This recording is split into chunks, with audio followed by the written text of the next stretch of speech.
Hello, everybody, and welcome to this episode of Liberty Lens. I am your host, Big John, and tonight, perhaps conspicuous by his absence, is Mr. Mike Termott. Mike is usually my co-host on this podcast, a very liberty-minded individual, but tonight he's not with us, at least not directly. You see, Mike is on what I call an international libertarian goodwill tour, where he has taken his message of liberty and libertarianism, and he's trying to export it, trying to spread it around like a libertarian Johnny Appleseed, if you will.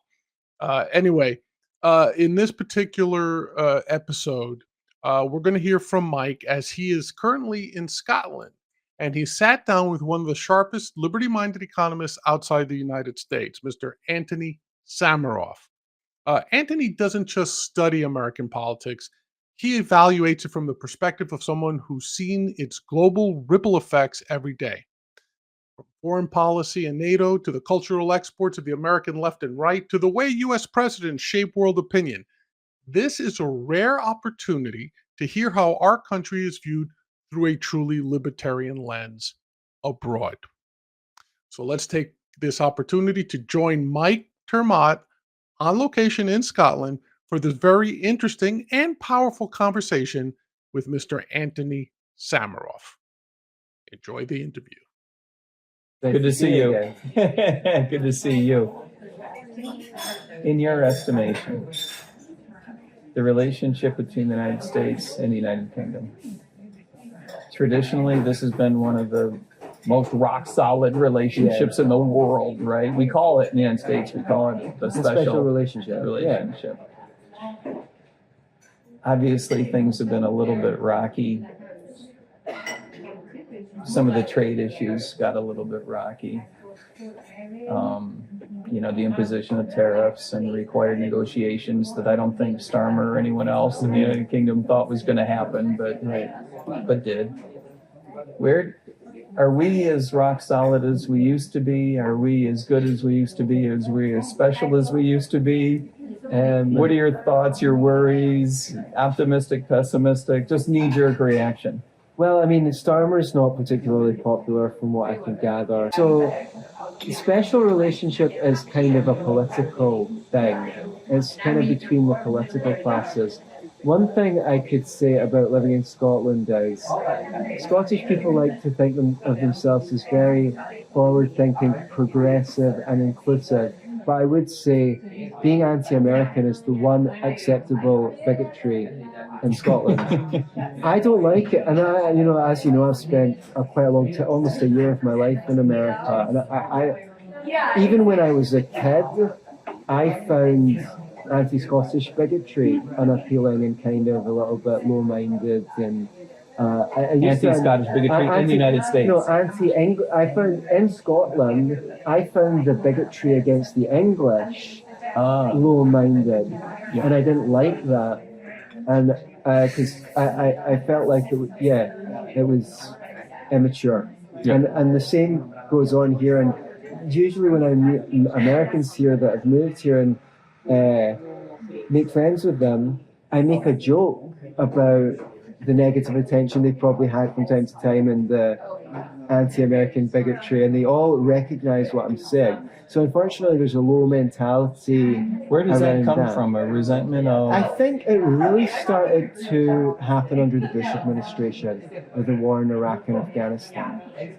The weird thing is because the war was a little too much too aggressive, over the top for most people and unnecessary. Scotland's quite lefty, and at that period in history, the left here was very good on the war because the government in power was ostensibly Labour, and many of their MPs had been against the intervention. Thank you, that's great. The previous intervention in Iraq in 1992. And some of the critics of the Kosovo intervention, which there weren't many of, but we didn't hear from them back in those days because we didn't have the internet. So because the Kosovo intervention was more popular. It was more popular, but several of the members of parliament that had been on the hard left of the Labour Party had been against the intervention in Kosovo and turned around and supported the wars in Afghanistan and Iraq, and were the Labour Party moved to the right on foreign policy. At least back then, being pro-war was seen as being on the right, and they were also very. But the Labour Party moved in that direction. The Labour Party moved in that direction. The Labour Party Around the same time, the Democratic Party of the United States was quite aggressive. The irony is, when Obama came to power, they were very. We had something like 60 days detention without trial passed here, similar to the Patriot Act in the US under the Labour Party, and that fractured the left from the politically engaged left who were in the Labour Party to the far left, the socialist and outright communist parties, who were like super against all this detention without trial. Now, 20 years later, it's all coming back with the ID cards that Keir Starmer, the digital ID.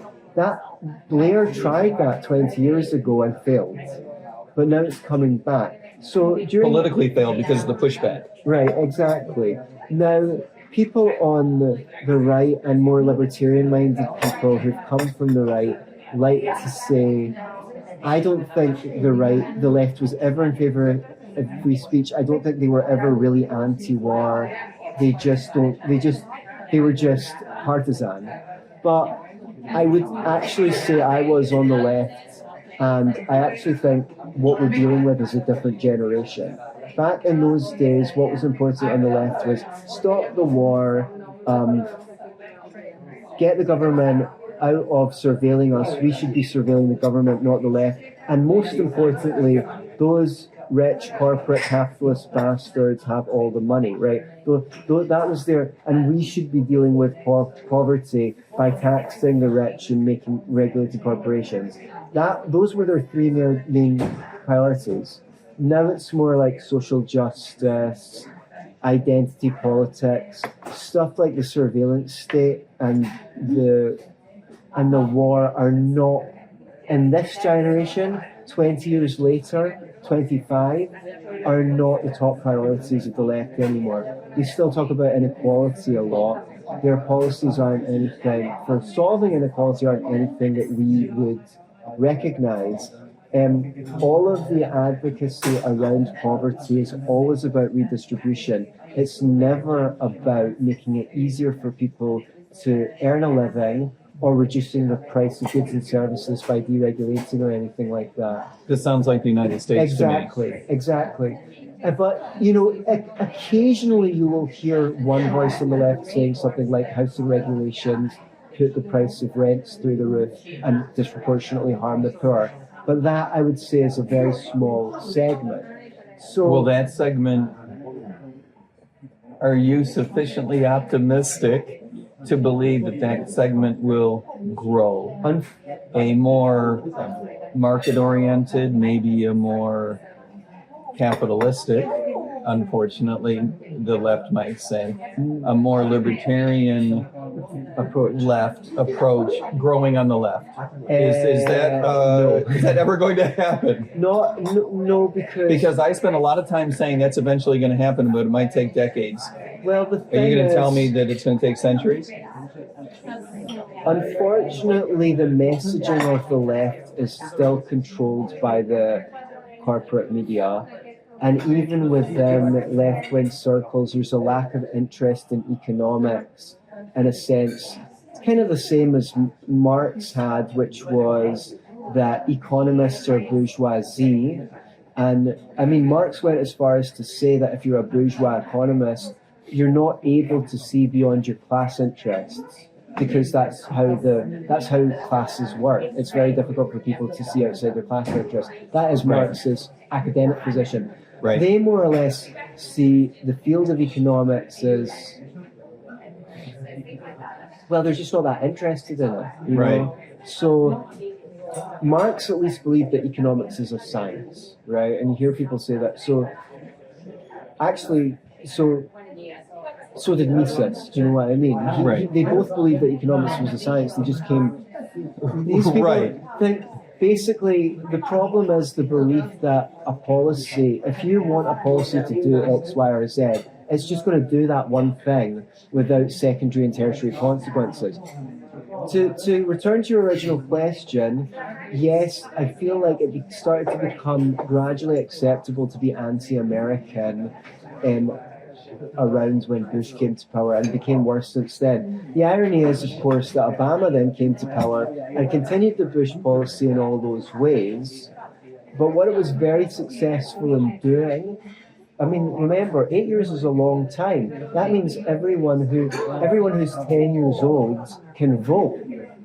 It's 16 years from the beginning of Bush to the end of Obama is a whole generation. I mean, 16-year-olds are 32. Exactly. They went from children to having children. So you grow up in that environment, and then Trump comes in, and now it's really going to start becoming okay to be anti-American. Talk to me about that. What is it about the Trump administration that makes it even more okay to be anti-American? The reason I ask is because there are those in our party, the Republican Party in the United States, that would argue that President Trump wants to be less militaristically interventionist. Yeah. So that might appeal to some people on the left. You think so? You think Talk so? to me about that. But one is in the same way that you get a cult of personality in favor of someone, you get a cult of personality against them. What we call in the United States Trump derangement syndrome. Yeah, I know, and it's not that there aren't plenty of legitimate criticisms of Trump, but you would only find common cause on a few of them. Most of their criticisms are not really in the realm of. I think that people just don't like him. He's seen as and do you know what? He's given him a lot of reason to, in some ways. In a personality sense? Yeah, but maybe even in a personal character sense. He gives people ammunition, absolutely. Yeah, and I mean, a lot of the things that the right found hilarious about Trump owning the libs was like, exactly good fodder for libs to hate him. Right. So, but what I would say is, I mean, I thought a lot of the things that, people found hilarious was not good. Like when he went on Twitter and saying, like, the president of North Korea is threatening us with nuclear weapons. What he doesn't realize is my button's a lot bigger than his, but mine actually works. Okay, haha, that's hilarious. I was in a taxi at the time, and it was read on the radio news, and me and the taxi driver just looked at each other and burst out laughing, and he was like, they're like children. But yeah, I mean, is that really responsible for the President of the United States to do? Right. So if he had your job or my job, that would be nothing but funny. Right, okay. But if you're the President of the United States... Is that really how you want to... I mean, so... Some of that was bad, some of it's funny, but what it really did was mobilize the left. And if you want to go in a conspiracy theory territory, Trump performed exactly the same function for the right, which Obama did for the left, which was Obama took all of the left-wing people who were disillusioned of the system, who were sick of voting, and brought them back into the political process, and then continued to do a lot of things that Bush did, and a lot of things that Bush would never get away with, including Obamacare and increasing the welfare state and all sorts of things.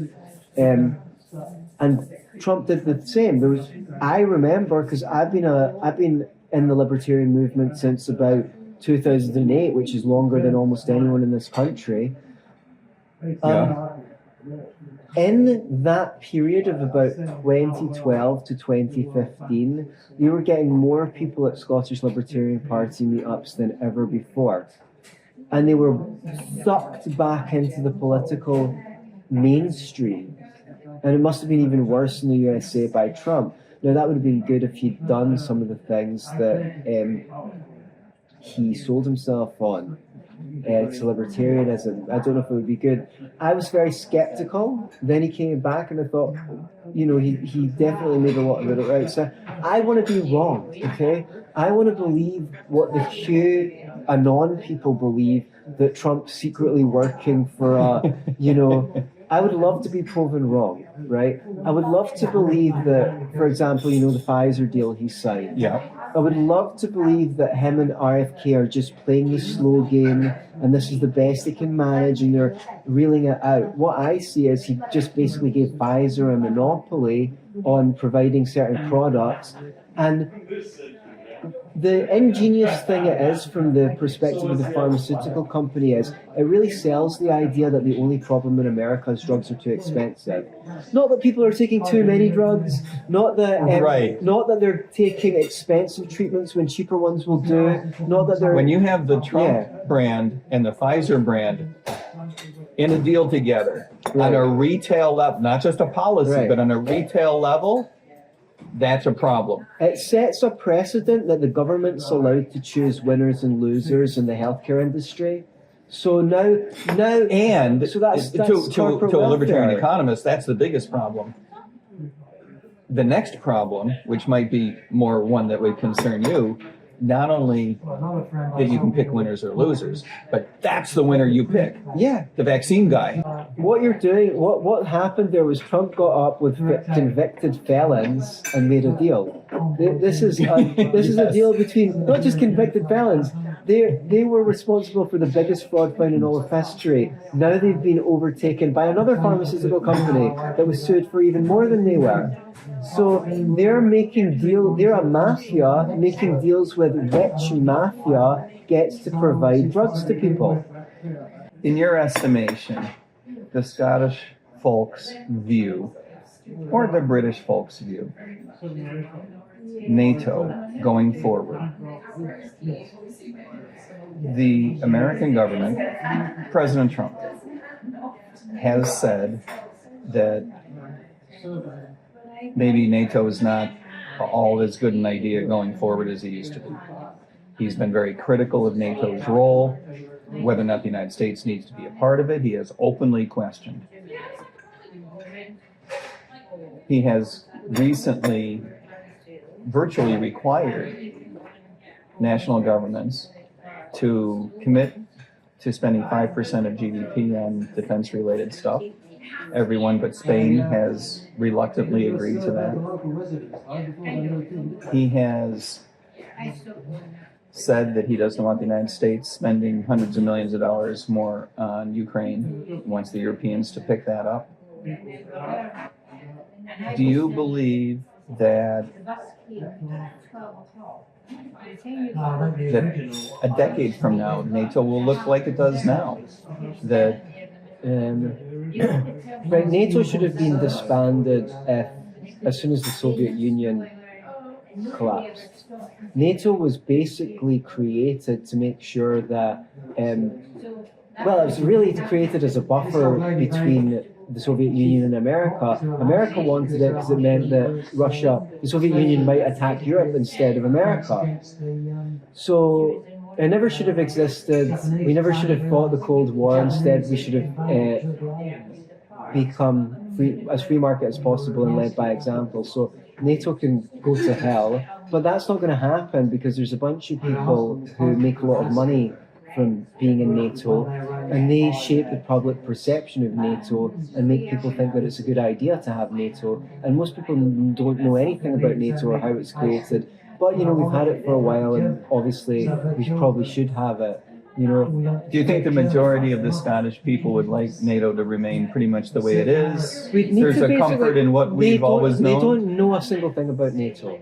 If they're told that NATO is really good, then they'll probably believe that. And if they're told that NATO is really bad, they'll probably believe that, as long as it's by a source that they do a lot of folks believe, again, I'm not asking you to conduct a quick survey, but, is it your estimation that a lot of folks believe that we could possibly end up in a confrontation with Russia at some point in the future? They don't seem to think that way.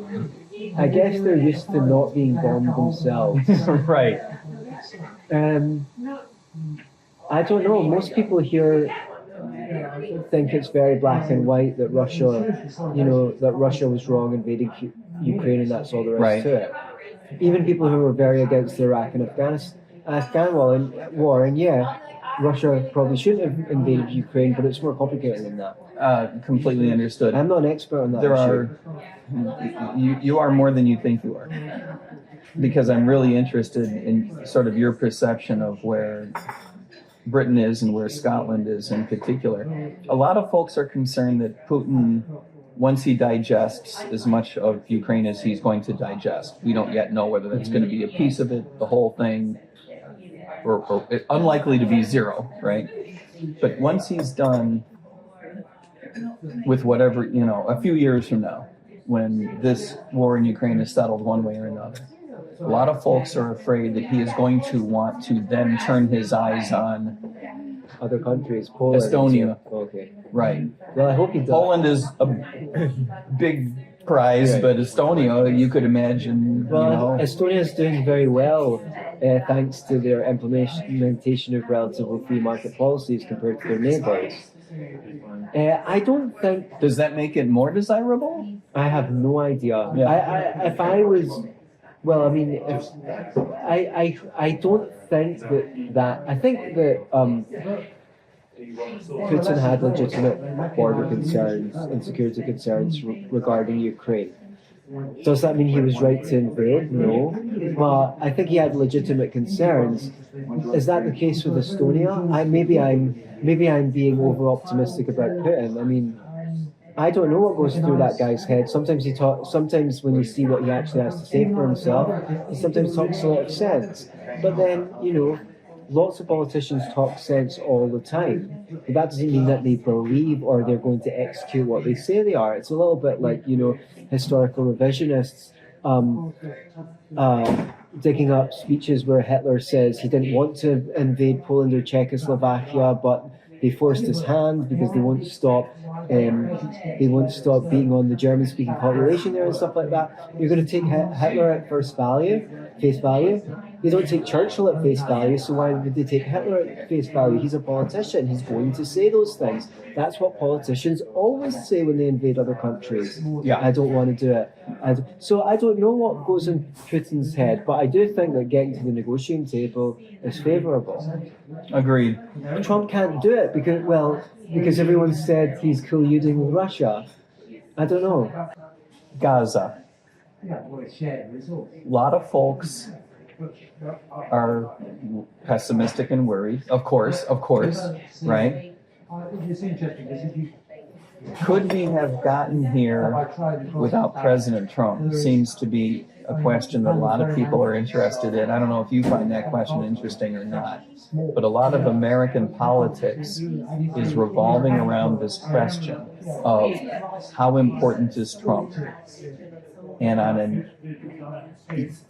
in a positive way or in a negative way in terms of relationships with the rest of the world. And that includes the Middle East, but it also includes bringing along the United Kingdom. You couldn't help notice that the United Kingdom has been very supportive of the Trump administration's efforts in the Middle East, right? Because everyone wants peace. But that comes with being a friend of the Trump administration. That can cut both ways. You see where I'm going? Is that this is a complex relationship. Are you optimistic that we'll have a deal in Gaza that will hold? And is Trump the right guy to help it hold? I don't know if anything can really be done, because what you have in Israel is a deliberate agenda to annex the West Bank, which they've done very successfully. 20, 30 years ago, you could maybe plausibly look at a two-state solution. Since that time, they've moved more settlers in. They haul under the water and build a wall across people's fields so they can. So, what is? You were saying 20 or 30 years ago, maybe you could have look at a two-state solution. Yep. Israel have today, deliberately gone about making it more and more less and less feasible, while saying they've got security concerns and want peace and stuff. And Netanyahu is flagrantly said all throughout his career, his goal is to thwart a Palestinian state from ever existing. So when you say, what are we looking, you've got people who have completely different ideas of what a solution is, right? Because they have different objectives. Yeah, exactly. So for the faction who believe that Israel shouldn't give up a single scrap of land, what does peace mean? Peace means the Palestinians need to accept whatever they get and just, die, frankly, and just shut up and take it, right? On the other side, there will be people who are so militant that no matter what happens, they'll never want Israel. They'll never want they wouldn't even want a two-state solution, even if that was implemented. Because many people in Palestine don't believe Israel should exist itself. But the thing is that faction doesn't have any military might. Right. So maybe that's not true of Iran, maybe that's not true of Lebanon, I don't know. In comparison, they don't have any military might. Which is why they have been traditionally dependent on the funding from others. Right, so they commit acts of terrorism, and I don't agree with that, but that's maybe what someone might do if they don't have any military might. Now, so what does peace mean? Even Israelis who say they support a two-state solution will still turn around and say, we are not giving up East Jerusalem. No way. Why should we give up any of Jerusalem? And that's even Israelis who say they're in favor of a two-state solution. But they don't understand, that it's not about what they want. It's about what they are entitled to. Right. And you cannot, in my experience, maybe I've not tried it enough, I've certainly not tried it for a long time, get it through Zionists' head that it's not about what they want. It's about what they're entitled to. And unless the international community, and I know we're libertarians and we don't think that the UN should exist and this and that, but it does. And Israel agreed to join it. Well, indeed, the government, the nation, right. The self-governing nation of Israel is a product of the same process as the United Nations. So unless the international community says, right, you guys are never going to sort this out, so we're doing it now, right? You're going to have this state, you're going to have that state, and we are responsible for protecting your borders. You're going to demilitarize, and then, I'm from a Jewish background, and I would have loved to be an Israel supporter. I would love it if Israel conducted it itself ethically so that I could support Israel.